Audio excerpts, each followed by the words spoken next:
welcome. This is an annual event that we started a couple of years ago for Autism Awareness Month, which is April, and we try to find one day during the month to have a special public lecture here at NIH that's sponsored by the Interagency Autism Coordinating Committee and the National Institute of Mental Health.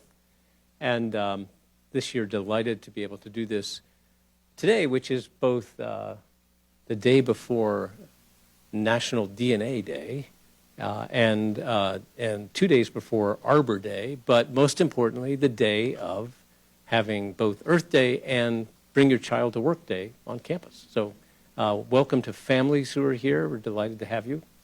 And my charge is to just very briefly introduce our speaker, who is Ron Suskind, who I don't think many of you will know, although he is a former resident of D.C., and you will know many of the things that he's written. Ron is originally a native of Wilmington, Delaware, went to college at UVA, and then got his graduate degree in journalism at Columbia. In 1990, he joined the Wall Street Journal on the National Affairs desk and quickly rose to be a senior reporter there. And then came to national prominence in 1995, and the story is really pretty interesting. He became interested in one particular high school student at Ballou here in Washington, a young man named Cedric Jennings, who wanted to go to MIT. And this was a young guy, quite gifted from a disadvantaged background, who had this dream. And Ron followed him for a couple of years, wrote 2 articles about him that went on to win the Pulitzer Prize, and then became a book called Hope in the Unseen. And that is a book that still is used in discussions about affirmative action, which is certainly on the front page of the paper this week. And it continues now, almost 20 years later, to be one of those iconic books around the issues of what does it take to help someone climb out of poverty, even with these very deep aspirations. And what that book does, for those of you who haven't read it, is to show how very difficult that can be. After getting the Pulitzer Prize and becoming fairly famous from that book, Ron decided to start writing instead of newspaper articles. He did a series of books in 2004. The Price of Loyalty, which was the story of Treasury Secretary Paul O'Neill. And if you just think back a little bit to the early 2000s, you'll remember that he left the Bush administration with some dissonance. And so this is the story about how that happened. That was the book where I think for the first time someone suggested that we were living under a co-presidency between Mr. Cheney and Mr. Bush, something that I don't think anybody had quite understood, but the Price of Loyalty made that abundantly clear. That was followed in 2006 by the 1% Doctrine, another book about the Bush administration, but in this case, the study of Mr. Cheney and his belief that in the era of terrorism, even if there's a 1% chance of a terrorist activity, we have to handle that as a 100% event. And it was the book really about what does it mean when we take these low probability, high impact events and make them the fundamental basis of policy. So again, a very provocative but highly insightful book. 2008 brought The Way of the World, which was a series of narratives about being Muslim in the United States and being American in a Muslim country, and weaving those narratives together. 2011, one of the first books about the Obama administration and the financial crisis was a book called The Confidence Men. Has a wonderful subtitle, Wall Street, Washington, and the Education of a President. And I don't think I need to say any more about that to give you a sense of what that's about. So, after all of those really celebrated, and every one of those books was a New York Times bestseller, Ron has embarked on something very, very different. And he's here to talk to us today about the book that is just out around his own personal experience, along with that of his wife Cornelia, in raising their son, Owen, and I'm going to let him tell the story. This is entitled Autism's Powerful Affinities, Prison or Pathway, but I think what you'll hear from the story that he tells is something very similar to what's come up whether it's talking about the Bush administration or the Obama administration or the problems of breaking out of an impoverished environment, that Ron has almost an extraordinary and almost unique way of looking at a complex situation and finding a sort of a silver lining or finding a way forward that is both insightful, compassionate, and incredibly hopeful.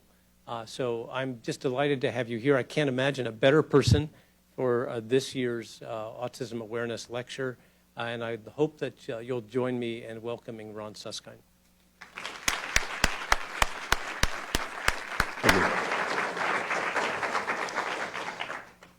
All right. Well, that was lovely. And at least half of that was true. I'm sure of half of it.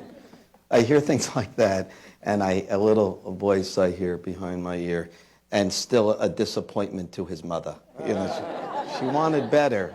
Tom, I'm thinking maybe you too. You know, a professional. That's what she wanted. You know. I mean, I joke around about that, you know, but the fact is that part of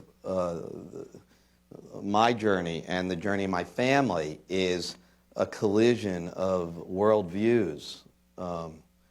And each of us arrives with one as a child, usually from a parent. In my case, my mother especially. You know, we joke around. She pretty much laid it out for me when I was quite small. She's from Brooklyn, about this big. No surprise looking at me. More or less, I won't love you any less if you're not a success. I just won't mention your name to other people, just so you know. It's good she told me. And it's easy to do shtick about that. But, you know, it gets to the heart of the parent-child relationship, which was fundamentally altered in our case, in a shocker, in a surprise, in a reversal, in our world going upside down. And what's interesting, as Tom talks about all those books, is that behind the curtain of all of that, driving it, we now recognize, and I think we did a bit by bit along the way, was what was happening inside of our house. And that's not something we really talked about. We didn't talk about it in the way a lot of people don't talk about how where we live and our hearts live, often drive our lives out in the world of sunlight. But that's really what happened.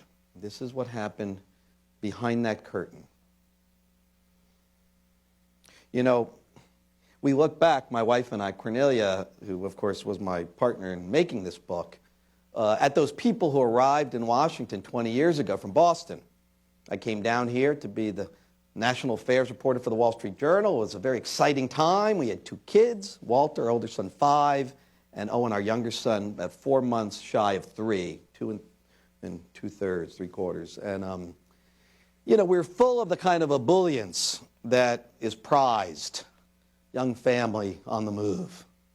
This was a great job in a great town. You know, I had to kill 10 people to get the job, mostly family men, nice guys. And I was just pumped. And we were pumped. Dreams coming true.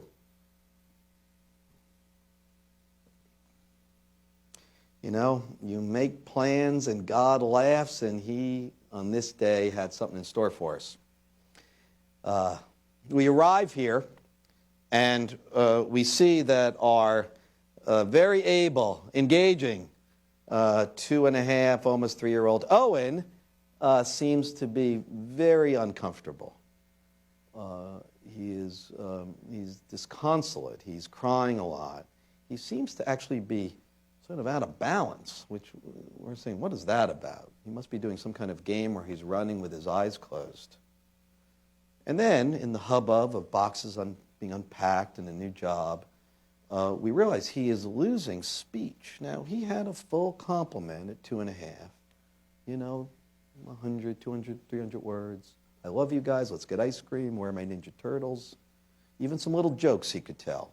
Age appropriate, at least it seemed. Now, we weren't looking maybe as closely as we might have, no doubt, because everything seemed fine, and his doctors thought everything was fine. He was hitting all of his markers, all of his benchmarks, just like every pediatrician says.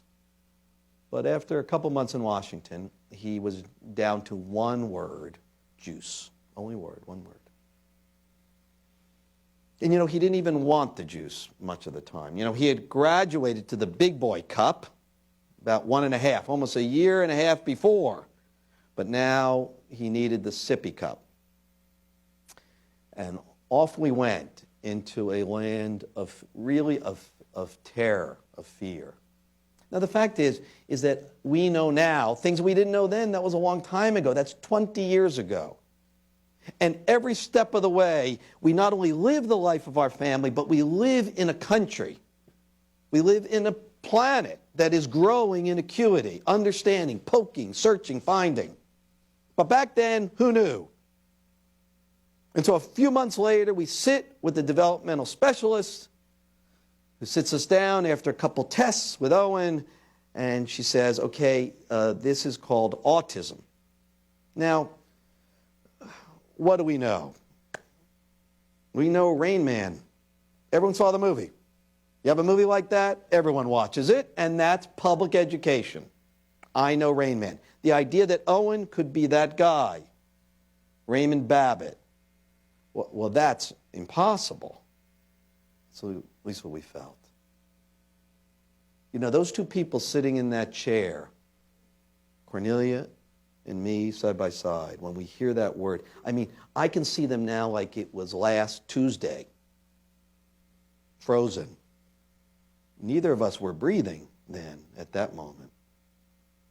And we are floating up near the drop ceiling, right about that, looking down on them. Because in some way, those people, the people who came to Washington, were in those chairs. And they start to vanish at that moment.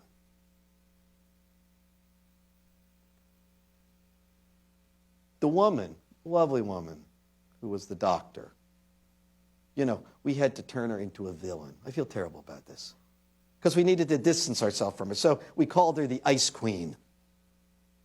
Because it was like ice went into our veins. Someone had to do that. I mean, we were terribly unfair to her. But we needed to do that. And we needed to embrace, at that first moment, denial. We're living it. An old psychiatrist friend of mine, the father of my best buddy, later on says to me, you know, Ron, he's a Cuban Jew. No. It's a whole community of them. So he says, Ron. There was something going on. He says, let me tell you. Denial. Respect denial. He's a psychiatrist. Treated people for 50 years, sitting on the couches. Denial is very powerful. When people cannot cope, this is the place they must go. I didn't respect it. I didn't even see it. We wouldn't use the A word because we felt it loaded stigma onto our son, and it was going to work out fine. He was going to be okay. Not long after that, I was talking to another doctor who was not an ice queen or king, started to reach out to us, and he says to me, he's like, so what is it you do for a living? I said, me? I'm a newspaper reporter. He's like, oh, I'm so sorry to hear that. I said, really, why? Are you pretty good with numbers? I said, no, Mets. Private equity, that's a nice way to go. Investment banking. I'm like, what are you telling me? You're going to have to support him probably for the next 50 years and for 30 years after you're dead. You know, have you considered a career change? I said, no, this is the only thing I can do. Okay, good luck. The new people that were forming, and it's not just Cornelia and me, it's also our older son, Walter. We're learning hard-won lessons, little by little, often against our will. We can see it now. We couldn't see it then. Then we just live day to day, feeling our way forward, mostly eyes shut. What begins at this point is a 20-year battle. Embrace, struggle, dodge and fake with affinity. Affinity. That's a word we use. We settled on it later. There are other ones. Passion, interest, bliss, obsession. That last one's loaded.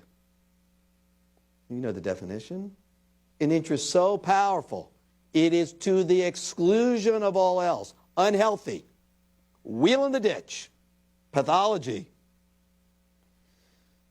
All of those words we worked with. Because from this moment, a year in to Owen's silence, because he loses speech, he just has his one word, we see he seems to like only one thing.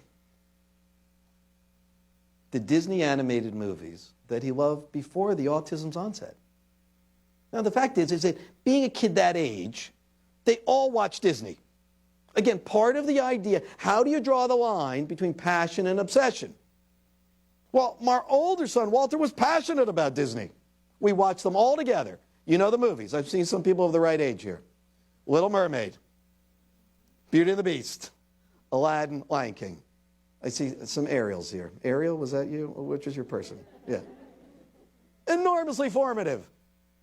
And that's why people love and hate and get crazy about Disney. It's like they're loading in cultural codes when the little munchkins don't even know what hit them. And what am I supposed to be like or not? Who am I in that movie? Little people. Well, we watched them together like a lot of parents did. These are not just movies. These are the biggest movies of the year in those years. 89, 90, 91, 92, 93. Walter, our older son, was Gaston from The Beauty and the Beast. You know, why wouldn't he be? He's handsome, he's popular, he leads people with torches. 5. This is 5-year-old heaven. That's when he was embracing Gaston so powerfully. At one point we said, this has to stop. This is before the onset of autism. We lived in Boston. We put the TV in the closet, cut it off. But Walter didn't seem to mind. He was like, okay, why? He just watched at friends' houses. They all had them. But then in Washington, we see Owen watching the videos. We're living in Georgetown. It's a 3rd floor bedroom. It's the only thing that seems to give him comfort. He's up all night. He's thrashing. He's miserable. He's silent. But somehow sitting watching those movies, The Little Mermaid, that was his chosen movie in that year, he just seemed to be settled, comfortable. We talked to the doctors. We already had a great team, and we were very lucky, and it's great we lived around here. Dr. Alan Rosenblatt, who's now in Illinois, great developmental pediatrician. Eventually we find C.T. Gordon, the psychiatrist. OT, we had Dan Griffin. Great clinicians, great practitioners in this area. We say, what's up? Is this bad for him to be watching this stuff all the time? Well, Cornelia's scheduling him what? Yes, just a few hours a day. Well, is he comfortable? Yes. Is he joyful? Yeah. It's okay. A year passes. This is the only thing we can do as a family, is watch these videos. So the 4 of us watch them together. And on a particular day, we are watching The Little Mermaid, as is our way, and Owen has been murmuring a word for a couple weeks. Juicervos, juicervos, juicervos. Now this is gibberish that is like a baby says. Baby talk. There's no meaning to us. But then we're watching the movie, and he's rewinding a part. Every time he rewinds, Walter says, Owen, stop rewinding. Just watch the movie. Rewind. What part? Cornelia and I barely notice. We're chatting with each other on the bed. We have a lot to catch up on. It's where Ursula, the sea witch, that's Pat Carroll, says to Ariel, our heroine, if you want to be human, it won't cost much, a trifle really, just your voice. Rewind. Again, rewind. Until Cornelia goes, it's not juice. I said, it's not juice. It's just. Of course, I grab Owen and I go, just your voice. And he goes, juice or rose, juice or rose, juice or rose. Walter starts jumping up and down. Owen's talking again. It was what we called our Annie Sullivan moment. Then we saw our trusted pediatrician. He's like, oh, here, sit down again. Okay. At the onset of autism, his auditory processing probably went haywire. That's very common. He probably doesn't understand what any of those sounds mean. You know, he may never get his speech back again. We know that. We've heard that. So it's called echolalia. I'm like, is that what it sounds like? He said, yeah. Echo, like a parrot. Well, look, it shows he may want to engage. That's a good thing. It's the beginning. Now, I'll run through the story, boom, boom, boom, quick, quick, quick, so we can get to some of the goods, the yield of this 20-year experiment. So as I jump lily pads, I'll jump ahead to when he's 6.5. Now, we're doing everything under the sun, every speech, OT, play therapy, you name it, we're doing it. He's built very modest speech capabilities at this point. 3-word sentences. I want juice. That's it. So at least he can say that, and that's good, and we're hopeful about that. But at 6.5, of course, that's light years behind where you'd hope he might be. We still had feelings about might. Soon they would be surgically removed from us, but at that point, we still felt them. So, let's bring in another character into this drama. There are 4 people in this. Owen is at the center. He drives the story, but you have a mother, a father, and a brother. Now, I'll just say broadly, as I'll throw in these sort of broad concepts, bit by bit, I think the sibling issue is one of the least understood and least recognized issues here, this little planet we live in. Autism Nation, whatever you want to call it. Sometimes Autism Nation feels like the Balkans, frankly, Bosnia. But nonetheless, siblings. For every one of those kids, there are 1, 2, 3 siblings sometimes.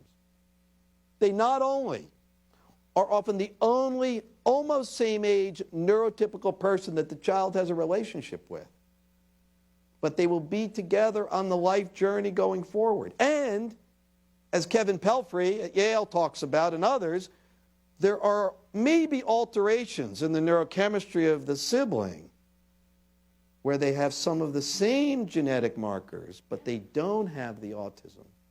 What's that about? Maybe there's a key there. As well, in terms of the neuroplasticity that we all know is the term of art of this era.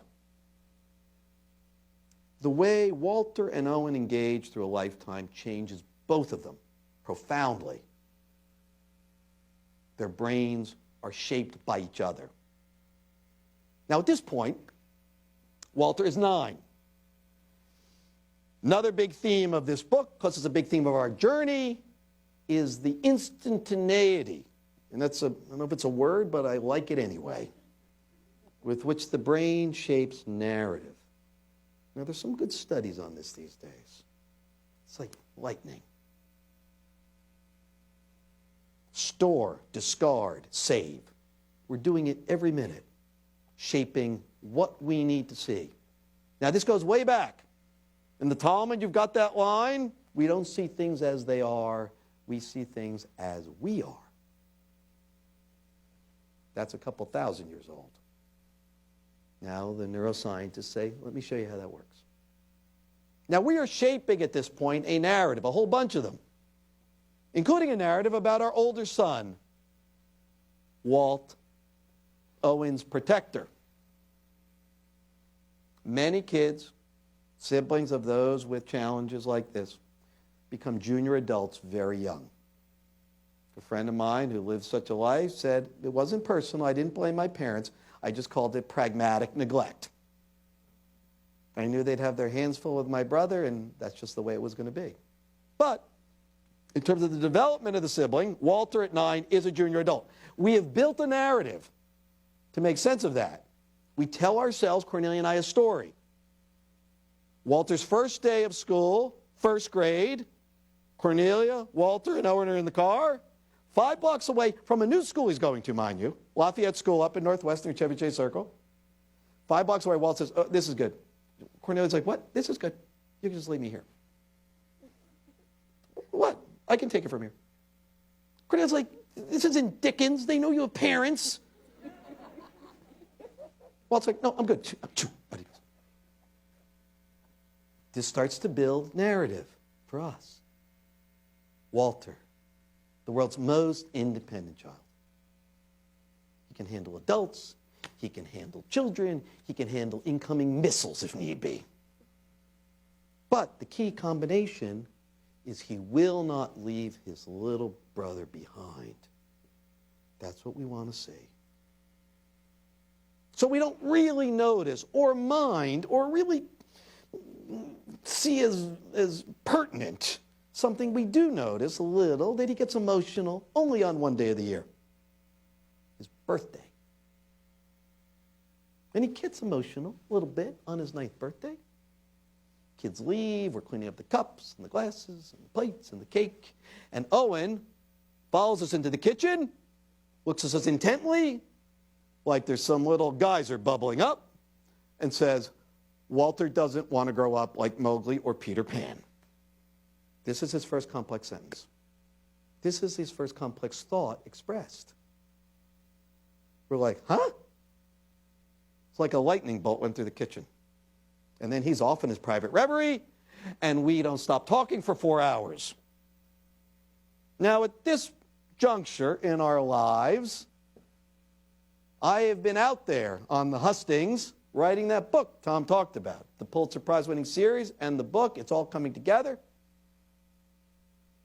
about kids in a blighted urban terrain across town in our little area here. And what I learned looking back, Owen had changed me. I was once a journalist of a more traditional stripe. It's easy to write objectively, step back, sum up, embrace omniscience, knowingness, certainty. What we're paid for. Give me a topic, I'm an expert in 2 weeks. Bingo. And off to the next thing. It's easy to do that when your life is intact. When you live a life that's a mess, though, it's not so easy. And I'm a mess. But the fact is, I go to this blighted terrain across town, a whole school of kids that have been left behind. And after a bit, my eyes start to adjust. They walk on my side of town, those kids. People stare at them long enough to look away. And they cross the street. They look at them not all that differently from the way they look at my son. Another left behind person. That helps me grow against my better judgment. That's the life we're living. I'm living. Cornelia is living a life of carpools and therapists. And up at 3 in the morning when he's thrashing and inconsolable, where she holds him. And so after the lightning bolt goes through the kitchen, she looks at me and goes, do something. I live with him. You're the crazy one. You're the one who dressed up as a clown at the birthday party. You wear the propeller hat. Find a way in. This is a challenge. I want to do my part. So I crawl up to the bedroom. Owen's up there looking at a Disney book. We have every Disney product that's produced at this point. I mean, my God, we're like floating the Disney stock at this juncture. Owen's looking at a book. Picture, you can't read, of course. 6.5. And I go, what do I do? What do I do? What do I do? Okay. Well, he's sitting there, and I look over and I see we have puppets, every puppet. Everyone you can buy. We have one called Iago. Okay, here we go. Iago. Okay, Aladdin. Anyone see that movie? There you go. Okay, this is the villain, sidekick. Okay, so Jafar is the villain. Iago is his evil sidekick. Owen seems to love this character. I don't know what it's about. And we got the plush toy, the $98 toy, sitting on the ground, and I reach around and I grab it, and I put it on my elbow. I'm like, okay. So I crawl along the rug there. Owen doesn't really see me, and I throw the bedspread over my head because it's kind of off the side of the bed. And I push the puppet up through the bedspread. And I talk to him as Iago. This would be the voice of Gilbert Gottfried. Okay, anyone could do it. It's an easy voice. It's like a broken Cuisinart. Okay, Owen, what does it feel like to be you? Okay. Owen turns to the parrot like he is bumping into an old friend. And he says, "It's not good. I'm lonely, and I have no friends." Now, I have father tricks that I've built up over years to close off tear ducts. It's mostly a jaw thing. You got to really crunch it. So I am crunching it. And I say, just don't give into it. Just stay in character. It's like a window opens. I don't want it to close. Be Iago. Okay. So when did you and I become such good friends? When I watched Aladdin, and it was so funny, you made me laugh. And we start to talk. This is our first conversation. Owen and Iago. That guy. And after about 2 minutes of this, all of a sudden I hear Owen go, like something in his throat. Thinking it sounds like he's choking. I'm ready to throw the bedspread off. And then I hear, "I love the way your foul little mind works." Wait, that's Jafar. So I say, "Oh, Jafar, you always talk that way." And this begins our life, right here. Next chapter unfolding. Villain, evil sidekick, talking to each other. Okay, if that's what it's going to be, let it be. Cornelia and I huddle, as we do 10 times a day, and we're like, okay, well, he had all the lines exactly, really. Yes, every line of dialogue was exact. Now, oh yes, there's a term for that. Scripting. We've heard that one too, like echolalia. Well, let's work with it. And we start what we call the basement sessions. We play all the characters in the basement. With Walter too. Jungle Book's a big movie, so I become Baloo. I know, it's a height issue, but I'm okay with that. Cornelia, of course, is Bagheera, the protective panther. In character. Walter's King Louie. Tell me the secret of man's red fire, man cub. And Owen speaks to us as Mowgli. And he just doesn't do the voice. We feel the heat of the emotions Mowgli is feeling. Now we say to ourselves, does he understand what he's saying? I don't know. Let's assume he does. Let's start there with that assumption and see how it works out. What do we realize? Neurologically. And we realize this only because Owen later has described it to us in what I call a Temple Grandin-like effusion of exposition.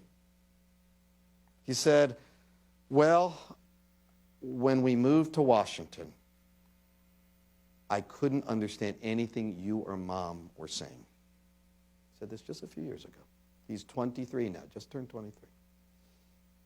And Cornelia says, was that scary? He says, it was weird, and then he paused for a minute, and worrisome. He said, I can imagine. I said, but those movies, I always wanted to ask him, could you understand the dialogue in the movies? He says, well, it seemed like familiar, but not really. But the exaggerated faces and the exaggeration of the emotions of those characters that I could see. This is what happens. This is the little key that gets turned in the lock. He memorized 20 Disney animated movies as sound alone. Like you memorize a Kurosawa movie, even if you don't know Japanese. And then he tried to do what a little kid does, fit it together, contextualize it. Now, he is context blind, and I can say that term, and everyone knows what I'm talking about. But in this place, he starts to get context deep. And he starts to attach them. Now, we have an advantage here. Why? Because he already has laid down and encoded 60 hours of dialogue and lyrics. So you throw him a line, he'll throw you back the next one. A lyric, he'll sing the song. So that's what we do. Every night, we go to the basement.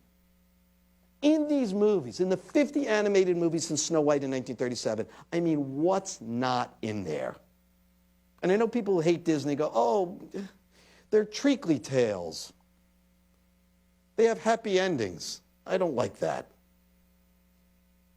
I'm like, I feel like, that Woody Allen movie where he gets Marshall McLuhan from behind the curtain? You know that one. I feel like that. I say, well, actually, I have Joseph Campbell right here. Joseph, would you please talk to this person? Well, you see, these stories go back thousands of years, and it's really only in the West that, for some reason, I don't know why, that we push into the kids department. These are the stories human beings have told themselves for thousands of years to make their way in the world. Even in the East with anime, the Japanese don't say that's for the kids, that's for everybody. Myth, after all, as Campbell says, is just what you call someone else's religion. No. The child, the silent child, he's right about that. No one doesn't know who Joseph Campbell is. He doesn't even care now. None of them know the supposed to's. None of them do what I was taught to do, which is find out what the teacher wants and give it to them on a silver platter with a garnish so I can get my ticket punched. Go to the next stop. Again. And what's happening while I'm doing that is a gigantic game of musical chairs. Eventually, I am hearing the music. It's the most brutal of the childhood games, and of course, it's one we play all the way to death as adults. Owen can't hear the music. But he sees things that are without context for us. I'll jump ahead 2 stops. Quickly, he does get thrown out of a school, and it's very painful for him. He is at the wonderful and powerful Lab School of Washington. And everyone nods. You all know that school. Arguably one of the most famous schools in America. Cornelia and I, using every possible tool in our toolkit, every connection we got. I mean, I've got a Pulitzer Prize. That's going to help, right? Literally, we'll do anything short of murder to get him into that school. Mostly they're LD kids. Everyone's LD, but LD, mostly dyslexic, a lot of ADHD, some kids with various processing issues, and a few spectrum kids. We make him one of them. It's going to be a battle, but we'll manage it. And it doesn't work out. So after 5 years at the lab school, Sally Smith, a larger-than-life character, and I are in the office. She says, I'm sorry. He's out.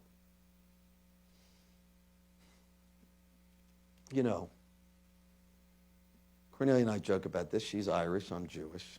As a Jewish guy, my first response is mostly neurosis and self-blame. Cornelia's Irish. This is how they survived on the rocky coast for 1,000 years. I was just glad she wasn't with me in the meeting, because it might have ended in violence. Because we both knew Owen would be terribly bruised.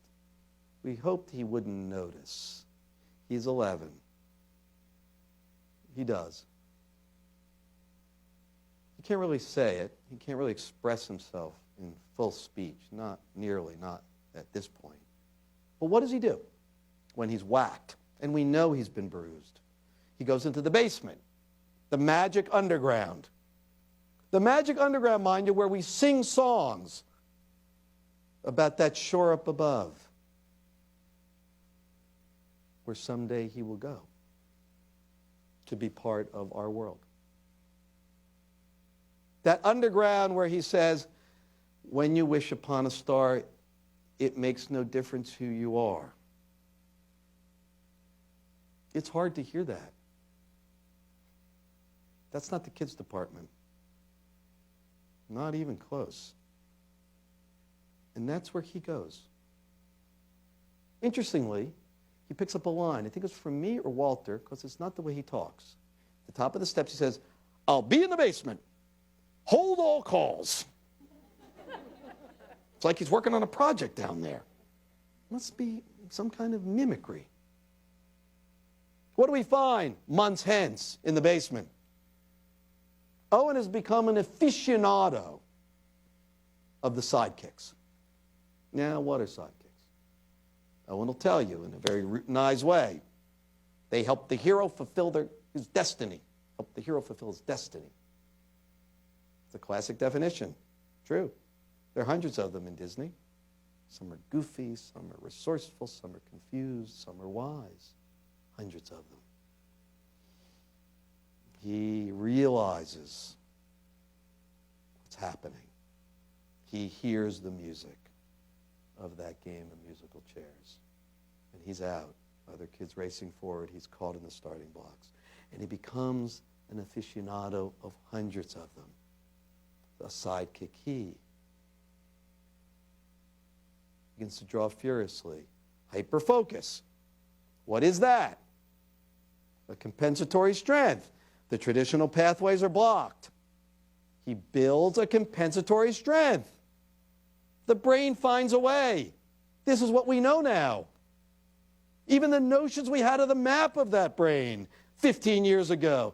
Frontal lobe this, left hemisphere that, cerebral cortex this. Even now we know that it's much more nimble than we could have ever imagined in terms of the fast fire connections. Well, that compensatory strength is all of a sudden a laser beam focus where he opens the Disney books and he looks at the face of a character with an emotion he wants to feel. Sebastian showing fear, the crab, Little Mermaid, when Ariel loses her voice, draws it exactly. Slow, steady, like one of those machines.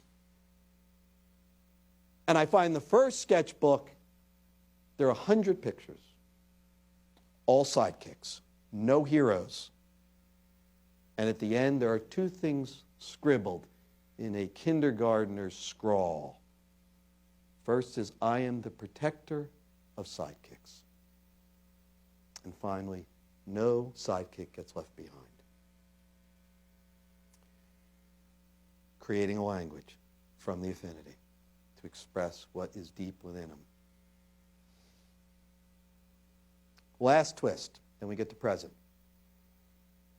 Years pass. He's 14. His brother challenges him. Owen's going on about the return to traditional hand-drawn animation. Of course, it's a dead letter since Toy Story came out in 1995. They do these computer animated movies, they do them every 2 weeks. Owen wants a hand-drawn because he draws in a way he can only feel with his fingers. So as parents, Walter's 17, Owen's 14, we're the mom and dad. Owen's going on. Traditional hand-drawn animation has to come back, and we say what parents say because we're idiots. It will, honey. Don't worry. Now, Owen knows better. This is the one thing he knows. So Walter looks at the two of us and goes, how did I pick these parents? Owen, look at me. It's not coming back. I mean, they fired half the hand-drawn animators now. I mean, look, they're putting out 2 computer animated movies a week. If you want it to come back, you've got to step up, buddy. Owen's kind of startled. Now, Walter, in his period, is the only one drawn as a hero. Cards, birthday cards. I'm Merlin. Owen draws a character. We're sidekicks. Cornelia's Big Mama from Fox and the Hound. Anyone see that one? No one saw that one. The wisest and gentlest of the sidekicks. I'm Merlin or Rafiki, which I'm very happy about. If you get to be Rafiki, very big. That's that guy here. He's the king. When I'm under investigation from the Bush administration, it was a bad period. It was in the Suskind family. Owen gives me a Father's Day card, and it's Long John Silver from Treasure Planet. I'm like, Long John Silver? You're kind of like a pirate now, Dad. I'm like, okay. But with a heart of gold. I'm like, good. Thank you. Tell your mother when you see her. The only one drawn as a hero is Walter. He's speaking. This is what we find. They'll speak through their affinity, if you can hear the language. And I'll tell you stories that will enliven you about what we found on that very score. On the many affinities. Some kids are anime kids. Some kids, Thomas the Tank is huge. You know that. Because of the frozen faces. Percy, Thomas. Situations are clear. I bumped into a family the other day. Black and white movies from the 40s and 50s. I'm like, that's a good thing. There's a lot there. So on this day, Owen's hero challenges him. Come up with something. You got any movie ideas in there? You got to lead the charge, buddy. Dinner table, Owen freezes. We all freeze. We see something happening. That bubbling up. That bubbling up we saw at 6.5 that time. It doesn't happen all that often, but once in a while, I have one. We get quiet. No one speak. It's coming. Okay, 12 sidekicks searching for a hero. And in their journey and in the obstacles they face, each finds the hero within themselves. That's Owen's story. We shape narrative. Something we can place ourselves within. Gives us coherence. Gives us a sense of path and purpose. So where are we today? Well, Owen is off at a school in Cape Cod. Some of you may know it's a great one of the best, called Riverview School. For kids with challenges, 60 to 90 IQ, they say. Of course, putting an IQ number on these kids, there should be a law against it, really. But they do get tagged. There it is, little tattoo. Owen's got a 75 right there. That lets people off the hook just like that. Oh, good, 75. Okay, here's a mop. Okay, just that area there. Forever. We good? Be happy. That makes me a little crazy, in case you're wondering. So, Owen gets to this school. Of course, he gets there, he wants friends. He has trouble with friends. For years, he had no friends at all. Kids he knew, but not real friends. So what does he do the first day he gets to Riverview? He gets up there, and he starts to noodle, and he talks to us. He starts Disney Club. We come 8 months later, I'm up at Harvard as the writer in residence or something up at the Kennedy School, and we drive from Harvard Square to Cape Cod, and we look around. The room's got 12 kids just like them. Now, some have very modest speech, all sorts of functional levels, very diverse. But they're all embracing the affinity. This is where it gets lovely and powerful and surprising. Opening pores. Now you've got a random sample. You've got about 12 of them, fairly diverse. Some are ABA kids, some not. Some four-time kids. Some, I don't know what they are. But every one of them embraces Disney early as their shared context. Many of the non-speaking kids embrace non-speaking characters. Pluto, Dumbo, huge. Because they express all emotions, the full range without words. Cornelia and I arrive here. I mean, it's like we've been training our whole life for this moment. They're watching Dumbo the first night. Good choice. One of the girls, her name's Emily. I say, Dumbo. She says, I'm a Dumbo girl. I said, why? Well, she was non-speaking as a small child. She bonded with the non-speaking character. Well, the thing that made Dumbo an outcast were the ears.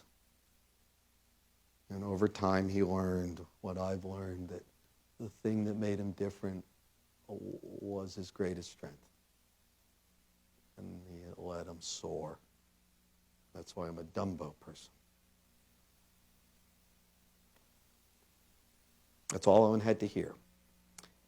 Owen and Emily have been boyfriend and girlfriend for 2 years now. She's a Dumbo girl. That's all he needed to hear. He knew everything right then. It's one after another. It's like a dam break. Interestingly, many of them were told what we often told Owen, based on our beloved therapists and specialists who we would walk across hot coals for.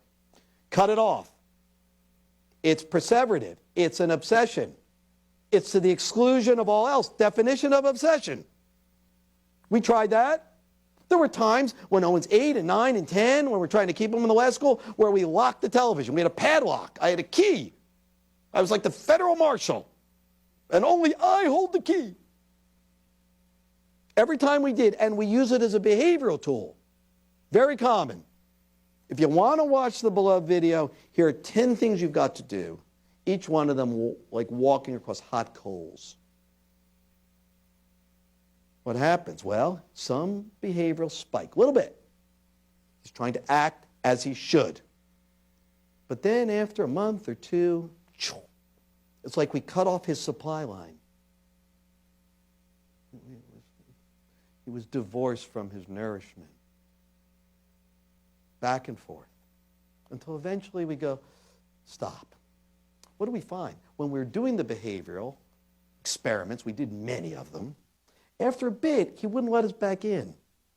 I don't want to watch it with you. I'll watch it by myself. Yeah. You realize we weren't honest brokers, as they say.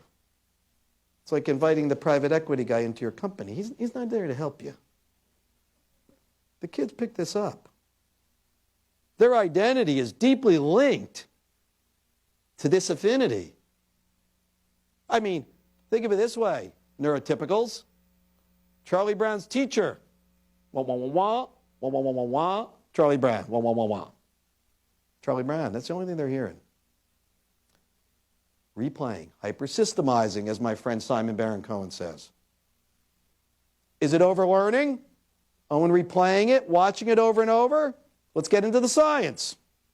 Obviously, we know from many experiments, their brains don't habituate wherever they sit on this particular place on the neurodiverse spectrum, as ours might. Owen can watch Beauty and the Beast and feel the same joy the first time and the 200th time.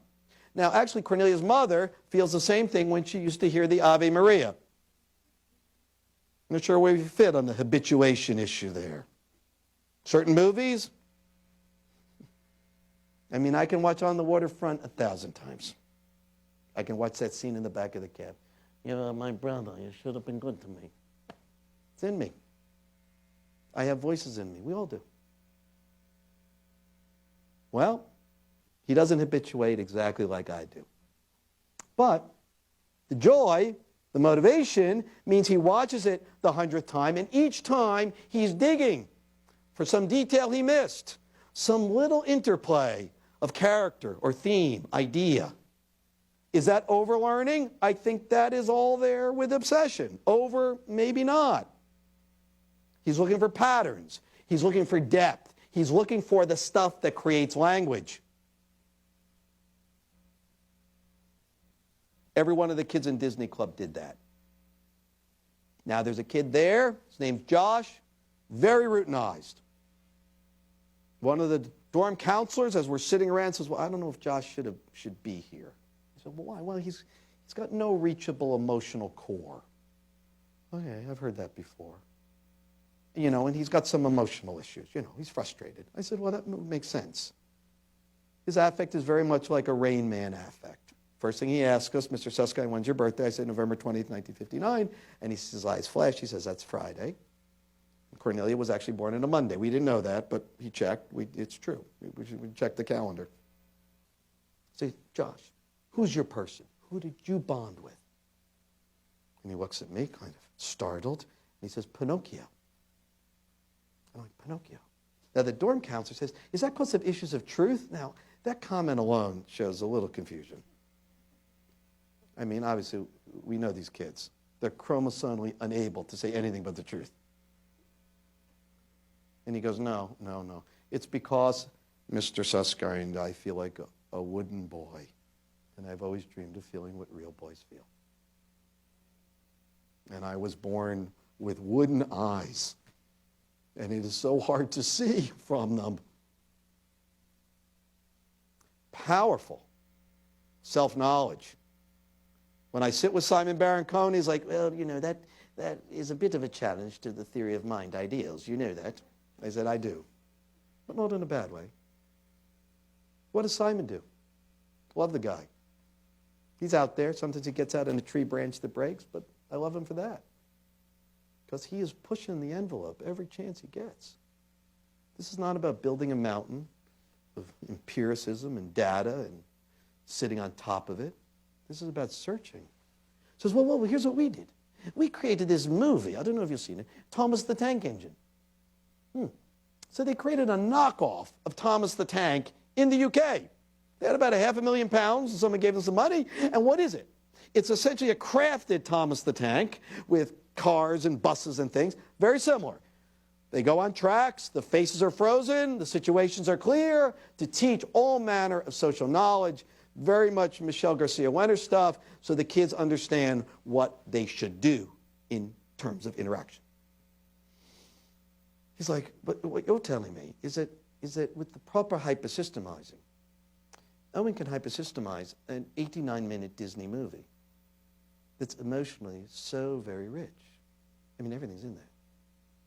So we're setting the bar much too low, even with our experiment. I said, yeah. This is what we find. Well, we jump forward, and we'll start with questions. Sorry I'm going so long. We'll do at least 20 minutes of questions. So now at the end of this journey, Disney Club has been going for almost 3 years. Owen will be graduating in 2 months. It's 35 kids. It's a mob scene. What do we find? They're context blind in the world in which we walk. Here they're context deep. And as they sit together in the place of context depth, what creates comfort? Context. You see social engagements, building, flowing, little threads, side by side. There are 3 boyfriend-girlfriend couples in Disney Club. They sing songs. They talk. They feel a sense of strength of numbers, identity, all the stuff we want. Surprising to the parents who are our friends. There's been growth in the 3 years. The first year, there's a girl in Disney Club, young woman at that point. She's 18. She doesn't speak for 5 meetings. She doesn't speak very much. Finally, I say, help me here. Talk to me. Her name's Sarah. I said, Sarah, help me. Aladdin. What's this movie about? What's it really about? She was frightened. Oh, I'm like Robin Williams now. I'm sliding around on the rug. She goes, I said, you have to say something. I know you can talk. And she goes, doesn't say a thing. Just holds up her finger. I bend in as close as I can. I said, is there a word? Wishes. Wishes. One word. Wishes. And around the room I go, okay. Now I'm Robin Williams. And no wishing for more wishes. Everyone gets one wish. What is it? Around the room, everyone offers their wish. Powerfully interpreted. Sarah now chats away. This is hopeful. So let's get to the final lovely science of this. What's happening now? Since the stories in the New York Times, the book, and part of this was seeded by Cornelia and me as we ran around talking to specialists, telling them about what our 20-year experiment, wrestling with affinity, yielded. 20 years. They were taking notes. And not just Simon Baron-Cohen, we saw over at Cambridge, but others. Yale and MIT. Kevin Pelfrey leading the Yale team, John Gabrielli leading the MIT team. They're saying these affinities have been the elephant in the room forever. We've gone through a 20-year period. We said they are not productive. They are perseverative. They are pathological. They are to be reduced. That clearly didn't work on balance. These kids, many of whom lived through that, just like Owen did, part by part. When we get in Disney Club, it's like a geyser, a dam break. They've been working it all that time. So what we'll do now in this multi-site international study that these 3 universities are starting and others are joining is to study affinity in a new way, reversing the telescope, as Tom said. What does that mean? That means they're going to study it both as neuroscience. They're going to do fMRIs to see what parts of the brain light up as they're engaged in their sweet spot. What parts of Owen's brain lights up when he's watching his favorites? Okay. Is some of the reward circuitry activated? I'll bet it is. Are the various parts of the brain that we are looking for in terms of social engagement activated? Are they building theory of mind acuity? We have found it.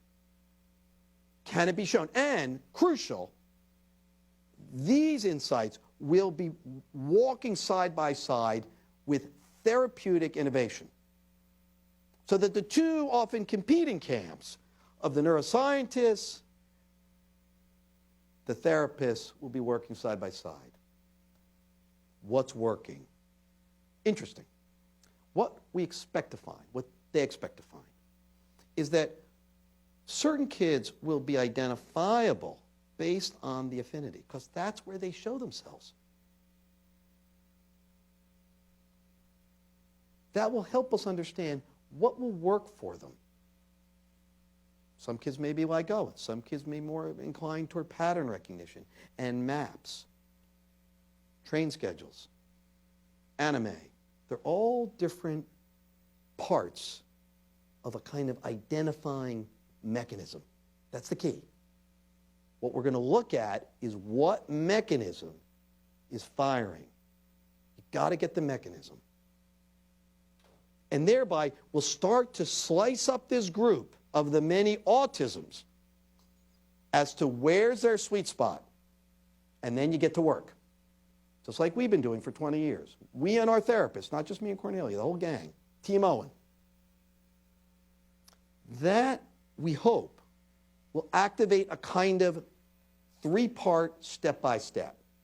Affinity leads to recognition and measurement of underlying capability that may be otherwise invisible, which hopefully will lead to better possibilities in the lives of these people. Part of what I'm hopeful about is that the yardstick of the meritocracy, I say this broadly, I've written a lot about it over the years, that has rewarded most of us in this room. And Owen's got his 75 IQ tattooed here, sadly. You know, I got my SAT score tattooed here. My mother did that. I should get that removed. It's a barrier. It means I don't see things. It means I miss lights hidden under bushel baskets. It means I say, be more like me. I mean, this is pretty great. Look at this. I mean, the suit's rented, but the rest of it's nice. That's where we miss it, that blind spot. They don't want to be like us. They want to be more like them. And if we could have a yardstick to show, for instance, Cornelia would get frustrated by this. Okay, show me what is the measurement for inventing a language, an emotional language, out of scripts, out of 110 hours of scripts? Where's that? You got a measurement for that? You know, look, embrace humility here. We're all brilliant and wonderful. But measuring human capacity, potential, be 1,000 years before we can do that. Catching what Owen does, the guy Tom talked about before, Cedric Jennings, Hope in the Unseen. African-American kid, context blind in the wider world. You know what happens out here. No, he's not neurologically challenged. like Owen is, but he's context blind. He doesn't know what he's supposed to do, doesn't care. He's in the fix. The brain finds a way. His brain, Owen's brain, my brain. He's hanging by a thread his first year at the fabled Ivy League institution. He's going to go back to Southeast. One thread to be cut. In A Hope in the Unseen. It's one of the most dramatic moments, certainly the most dramatic moment I think of that book. And who's he sitting with? He's sitting with one of us, a teacher who gives him an assignment. He's supposed to do double space with footnotes, bloodless, objective. It's about heterogeneous and homogeneous grouping at a school just like the one he grew up in Southeast Washington. He can't be bloodless. He can't do it. It's too close to his gut and his heart, and he's outraged. What does he do? 3 in the morning, before this paper has to be handed in, and if he doesn't do well, he's going home. Failed. He writes a 68-line epic poem. Brilliant. Finds a way. It's the way he expresses his essence. Now it's for the teacher to decide. It's us. This isn't even close to the assignment. Now, I should fail him. He didn't ask permission. It's brilliant. Look at that. Wow. How does he do that? The teacher's a ringer. He's not a Brown professor. He's one of these Ted Sizer fellows. You know, they're in a fellowship. He runs a magnet school in Cincinnati. It's a lucky break for Cedric. He's been broadened by unlikely experience.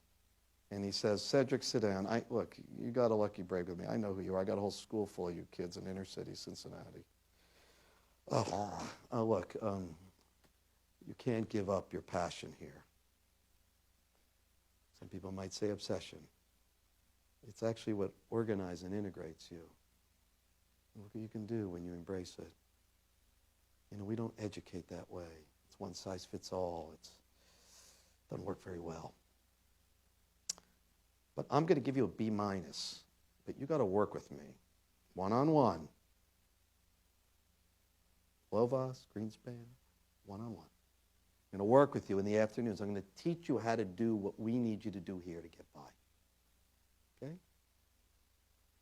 He has a choice. We all have a choice. Cedric passes. Cedric graduates 3 years later with a 3.4 average and gets his master's at Harvard. It's a thread.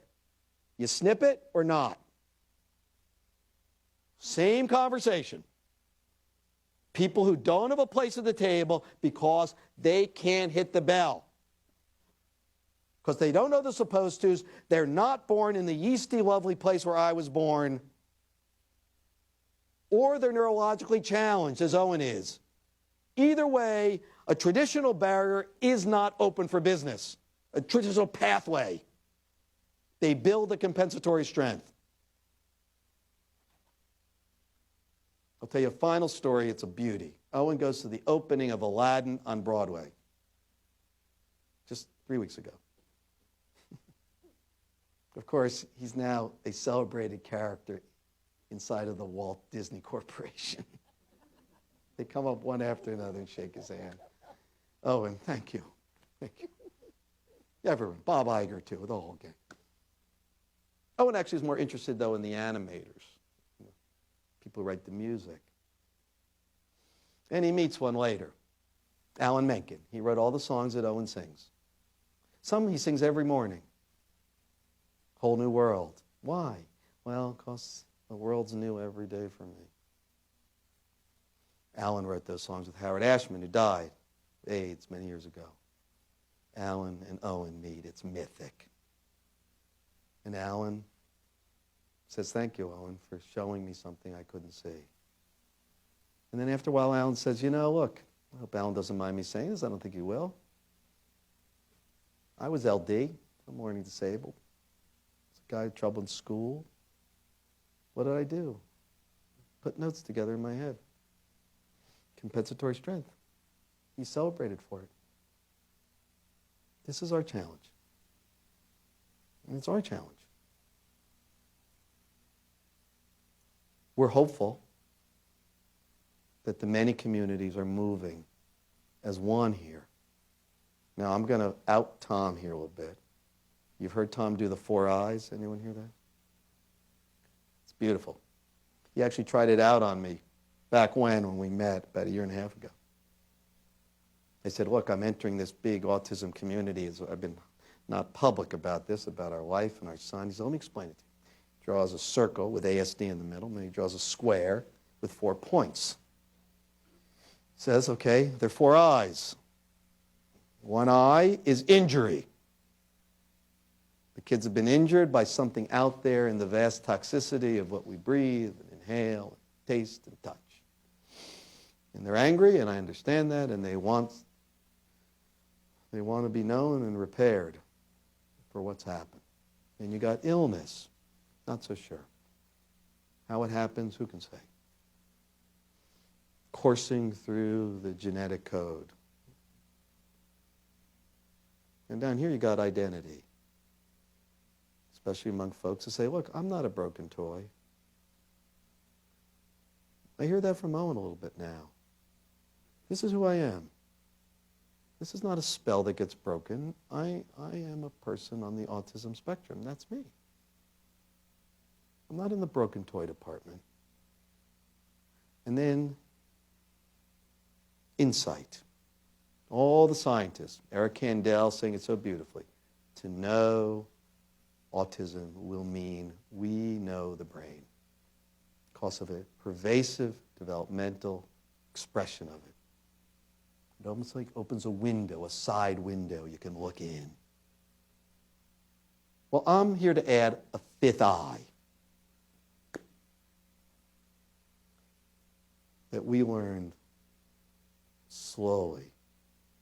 We learned and often didn't want to learn it. We thought it was wrong sometimes. Because he said, look, he's got so many challenges, so many up ahead. Every day is going to be another challenge. But it's undeniable, irrefutable, that so much of what we found through what he has taught us is inspiration. That is an important part of this mix. The tragedy and suffering of the lives of so many people. It's just overwhelming. Society is judged by what it does for its least fortunate. We are failing that one. Here and all over the planet. But as someone who's written stories my whole life to try to get people across the moat, across the deep chasm, to a place where they go, what are you doing here? You're my enemy. Or, yeah, I guess you're right. This guy, Cedric, he's my guy. Yours too. I feel deeply how important it is to see things as they really are, not as we are. And that, taught by Owen, a left-behind kid, inspires us to be better.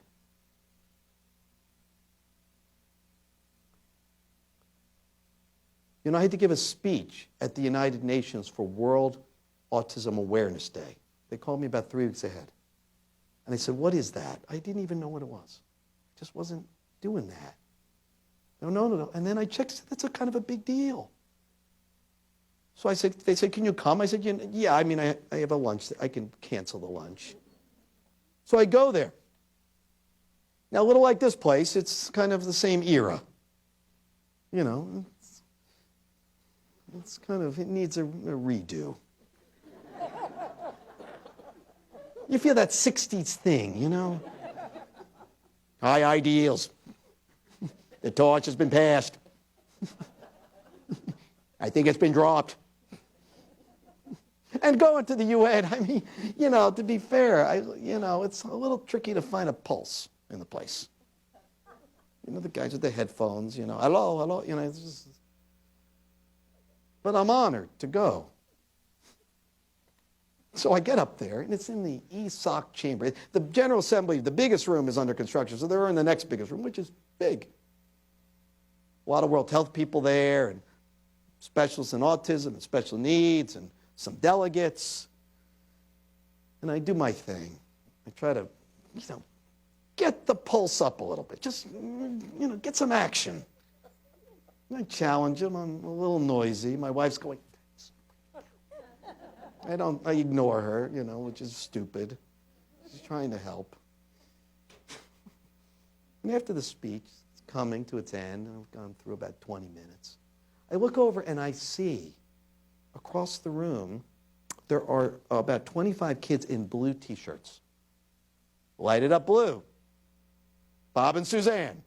There it is. And they're wearing the shirts, and they're all Spectrum kids, junior high age. So all of a sudden, I start talking to them, and I feel better. It's like that Barack Obama thing, fired up, ready to go. I feel better talking to them. And they're looking right back at me. I start talking about imagination, its power, how in some ways it rewires our brain. It's true. How stories get shaped, and we live within them. They seem to get that. So after a couple nods from about 30 kids over there, 25 kids, I take the mic off, the thing, it's a removable one, and I walk across the well. It's a big kind of giant well. It's a UN. It takes you 10 minutes to walk across. And I say, okay, hey, everybody. There's like 2 rows of them. You know Beauty and the Beast, right? So listen, this is an anthem, a rallying cry that's sung in Disney Club. And I mentioned Disney Club in the speech, so they're like, yeah, okay, they get that. Older kids like them. It's okay. Okay, now, and you know the song. It's the I Wish song. Every hero or heroine sings it in the 3rd scene of a Disney movie. That's how you know that's the hero. I wish. So you know that he or she's the hero and everyone else is a sidekick. So Belle sings, I wish. I want adventure in the great wide somewhere. I'm sorry I can't sing, but I'm doing my best. I want it more than I can tell. But for once it might be grand. And then we sing together. To have someone understand. I want so much more than they've got planned. And they all sing it. Because they sing this in Disney Club. And they're singing to us. 2 weeks ago, Leslie Stahl interviewed Owen Suskind on CBS. He's sitting in the hot seat, like 60 Minutes, that kind of thing. And she says, Owen, in the book that your dad wrote, but this is the part you wrote, the end of it, you talk about sidekicks and heroes. And you say that we don't get redrawn, that we're all really sidekicks searching for our inner hero. Beautiful idea.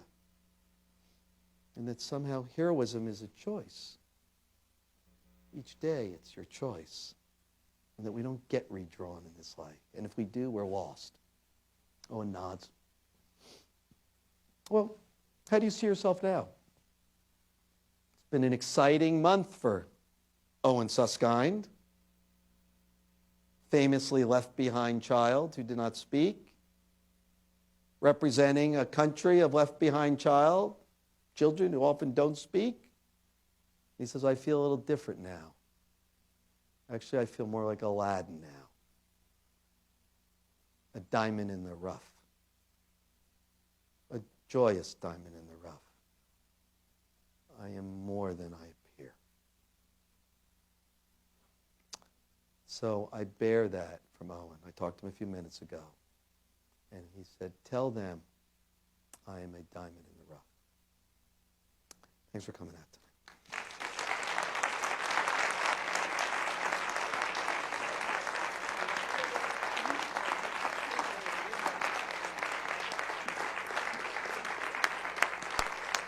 Oh, gosh.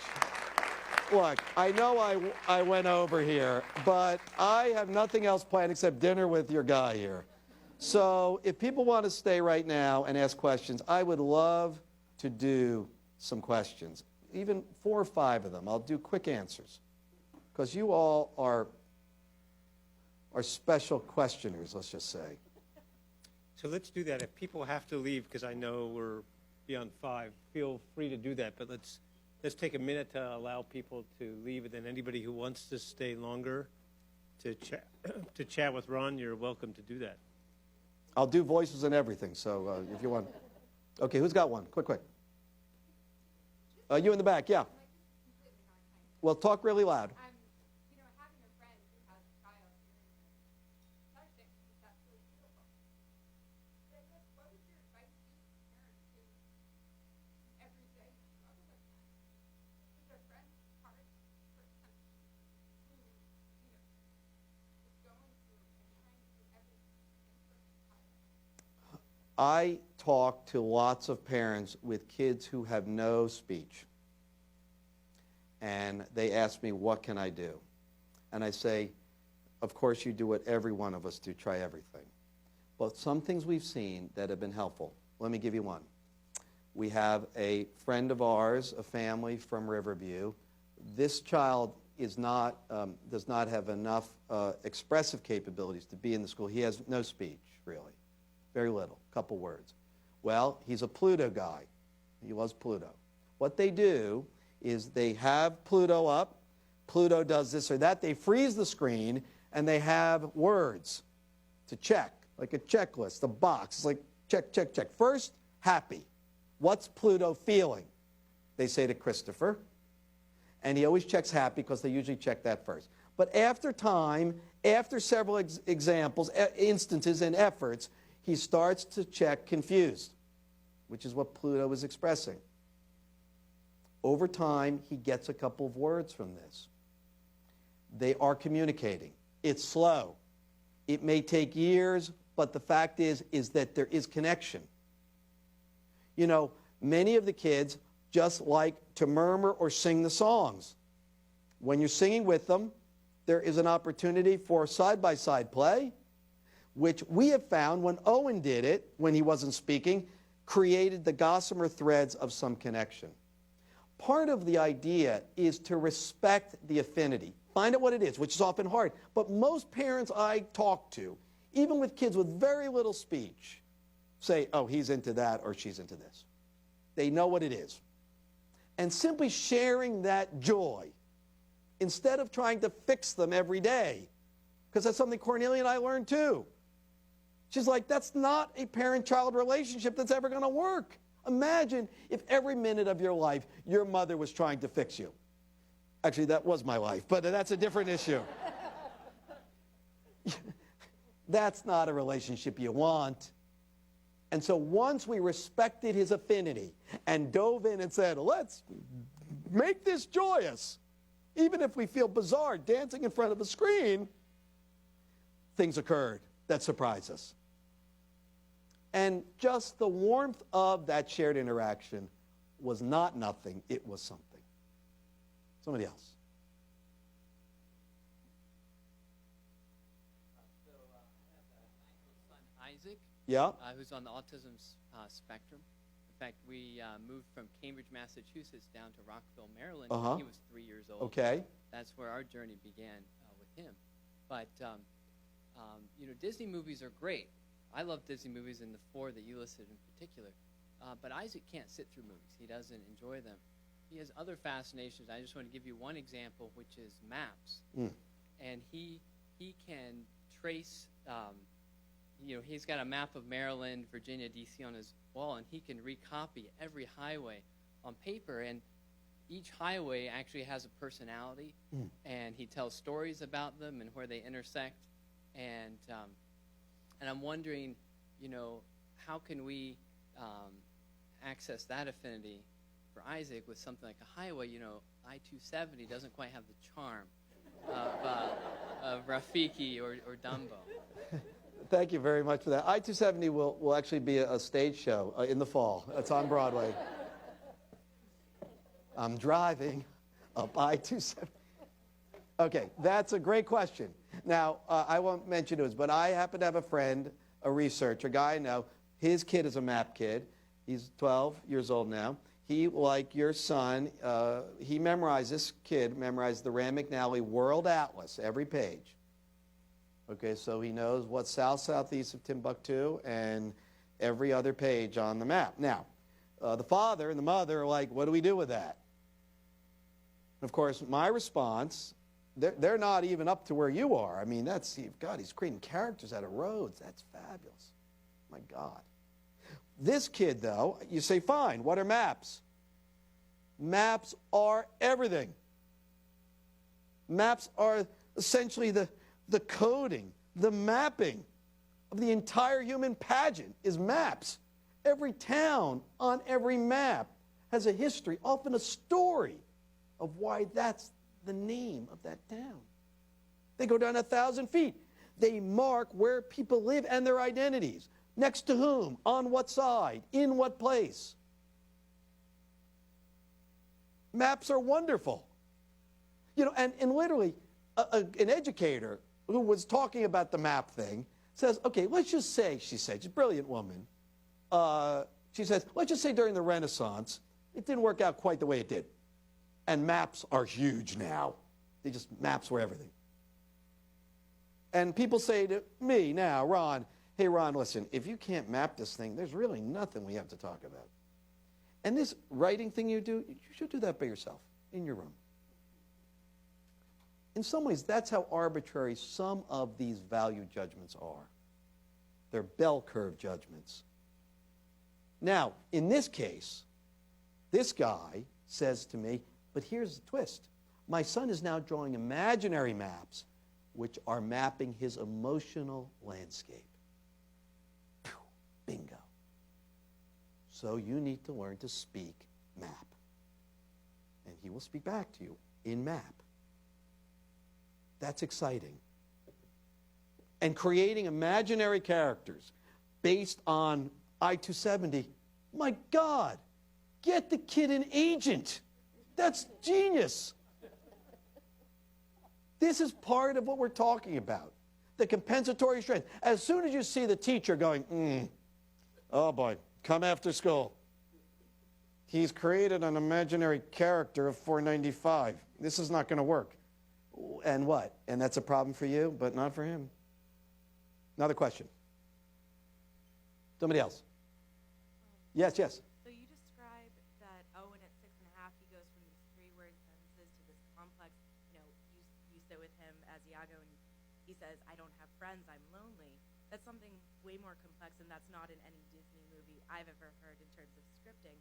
How do you think, what happened at 6 years old that was sort of that jump from I want this to I have no friends, I'm lonely? Well, it's interesting because we looked ardently for scripts where those lines would be in them that he might have heard. We're constantly doing that. I mean, we really, and it's sometimes hard to look back on, we really guinea pigged him a lot here. And when he'd say something like, where did he get it from? What's the derivation? We couldn't find anything that matched that. It might have been something where he found a word and he expanded it. Because interestingly, no sidekick gets left behind. We found its derivation. It's in the book. It's not in the Times piece, where there was a movie called Lilo and Stitch he saw about 8 months before he did that. And the line was Ohana, which is a Hawaiian word for family. And Ohana means no one gets left behind was in that movie. What he did is he attached it to the idea of sidekick. That was his original connection. But I think that's often what you find. It's the fitting together. This piece with that piece, there's the full thought. And that's a big part of what we are trying to do, because we want to figure out how this thing works for him. So we can do what we need, not just to connect with him and love him and be with him, but to help guide him. Eventually, let me tell you another little twist, which is something a lot of you therapists will love, is that later he's badly bullied in school. And it's a fabulous school. It just was a fluke, where a couple of emotionally disturbed kids got in the school. And, of course, they realized Owen, like all the other kids, believe everything. And it was a train wreck. So what they do is they say, Owen, hey, guess what? We know where you live. Now, I told Owen, if you think it's a joke, or you're not sure, make believe it's a joke. Play it as a joke, and then you'll find out if they're joking. But of course, this is very ham-handed. This doesn't often work. So he's like, that's a joke. And they're like, no joke. We know where you live. And guess what? You're going to come home, I think today or tomorrow, and your parents aren't going to be there because they don't love you. And he's like, they do so love me. It's like, no. And if you tell your parents what we said, we're going to come and burn your house down. He believes it. Okay. This is a nightmare. This goes on for many months. After this, once we figure it out, we go through a terrible period where he's to go through essentially trauma therapy because this has traumatized him. And after that's over, okay, we find he's beginning to regress. And this is trouble. That means he wants to throw away anything that bespeaks forward motion, the cell phone. He doesn't want to go out in the world. He's met the world. He doesn't want it. He doesn't like it. Again, this is something in terms of this methodology. This book is 300 pages of methodology of how to deal with the affinity. That's the whole thing. Trial and error, mostly error. So here we've got a challenge. What do we do? During the bullying, he was speaking sotto voce to a particular sidekick. He turned the sidekicks into advisors. We'd hear him murmuring under his breath. So while the bullies were after him, though we didn't know the bullies were after him, he's murmuring to a guy named Phil from Hercules. That's Danny DeVito. You know that movie, Hercules? See some nods here. Phil is what Owen calls a training sidekick who trains you for battle. He's the gentlest kid on the planet. So why is he talking to Phil? This helps us figure out he's being bullied. Afterward, when he's regressing, going to his therapist, Cornelia and I huddle, and then we talk, and driving in, I'm saying, okay, well, let's think about this. Why don't we have a boy like Owen get advised in the voice of one of the wise sidekicks? Because he does all the voices. It's like, it's flawless. So in the therapy session, Dan Griffin, brilliant therapist who's in the book, obviously he's in the Times piece, we're sitting there, and Dan and I are huddling. This is about therapists and families working together, a lot. We're all in a 20-year improvisation.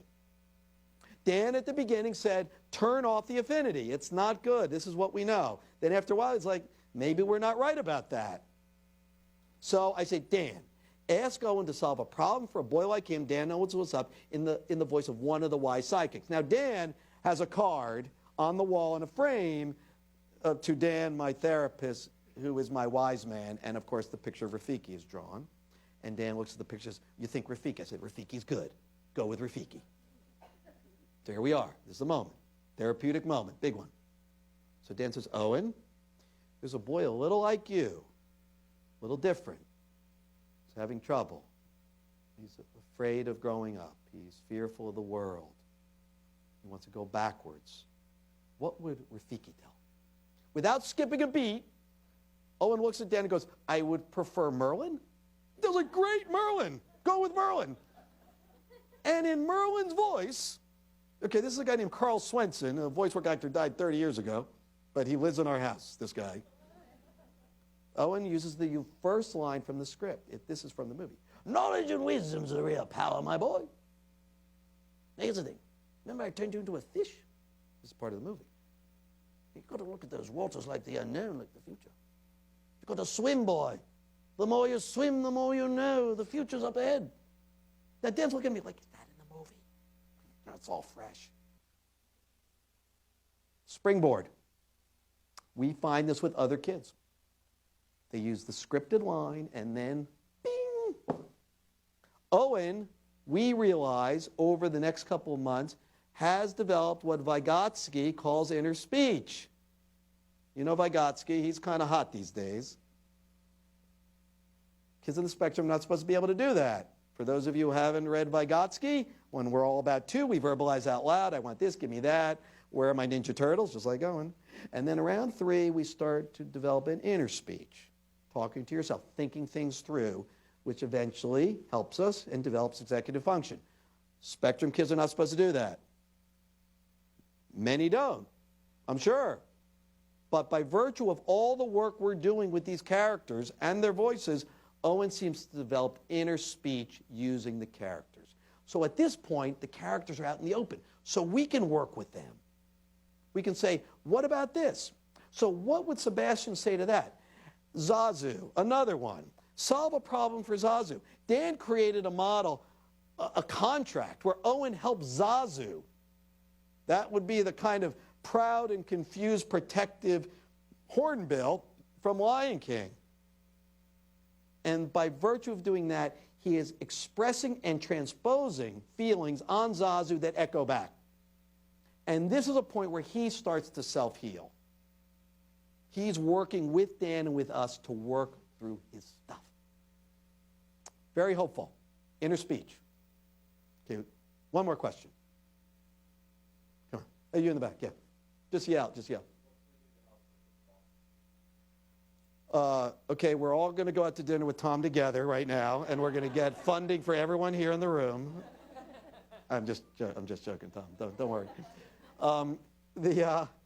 You know, what we're hopeful about right now is that all four of the I's, and now the fifth arrival of inspiration, of improvisation, of innovation, that fifth I, now it's 6, 7, and 8, that we are going to get a kind of moment of shared purpose, I think. You know, especially after those CDC numbers came out, and I know about this, I deal in the world of news cycles. Everyone snapped around. You know, 42, that's a tough number. 1 out of every 42 boys. Now, the 68 number is brutal too. But with the 5 to 1, that's 2.5% of the male population of the United States. And if you go to our buddy David Amaral at Mind, and others say this too, he's like, we feel like this is the canary in the coal mine. Autism spectrum disorders. If you look across the population, 1 in 5 people have some neurologically expressed challenge when you put them all together. 1 in 5, that's 20%. That's critical mass. I think we're at a point of inflection here. I mean, I hope we are. You get to a certain depth and breadth, and people go, okay, that's not their problem, that's our problem, that's our issue. You know, and the fact is that the notion of enlightened self-interest that some of this taps into, not denying what's so crushing and bleak, but saying there may be a way here, that gets you buy-in in this free and open society. All of them are the same that way. Madison is right in Federalist 51. Self-interest counteracting self-interest. That's the way it works. But if you can do this, you can tap that beautiful E word, enlightened self-interest, where we deal with the bigger issues of not just me versus you, but sustainability, a shared future. What does that look like up ahead? And I have had beautiful response. We have, my wife and I, it's lovely. You know, I see Brian Williams in the hallway at NBC. I did some Chris Matthews thing on the CIA and the Senate, God knows what. But then I see Williams. He read the Times piece. Immediately he gets it. I think we're on either tonight or tomorrow night on the nightly news with Brian Williams. He's like, this is unleashing the discarded. And we discard more and more out of fear. It's a narrow pathway to that golden ticket of McKinsey and Goldman Sachs or whatever you're dreaming about. And so many are saying, out of here, that way. We can't survive that way. But this is reversing it. This is what takes us to the moon and Mars and beyond. This is unleashing human capacity. That's very hopeful. And so what I'm saying to people at institutions around the country, I was at Duke the other night, I'm going to others, find a piece of this. There are many parts of this. Affinity as pathway rather than prison. Be like them, not like you. Look at it through what Proust would call these new eyes. Figure out the mechanisms that are driving what is a reward circuitry that we have felt, and you know it's there. And that's everything. Don't turn it into a bludgeon. They're smarter than that. They know it. They know the game. They just want to get in here and enjoy it because they're going to pull the rug out from under me. This is who they are. And eventually, you'll start speaking map and anime, just like I speak Disney. And everyone will. And we'll even get a yardstick, a nice, clean, new one, to say, this kid has enormous capabilities in this way. And maybe we'll throw away what I call the bent yardstick of the meritocracy, the one that had Cedric Jennings discarded too. The problem is when you gold-plate a yardstick, it's tough to throw it out. Well, I think it's time we chucked it for our own good. So now I'm like preaching. This is very uncomfortable. Thank you for coming out tonight.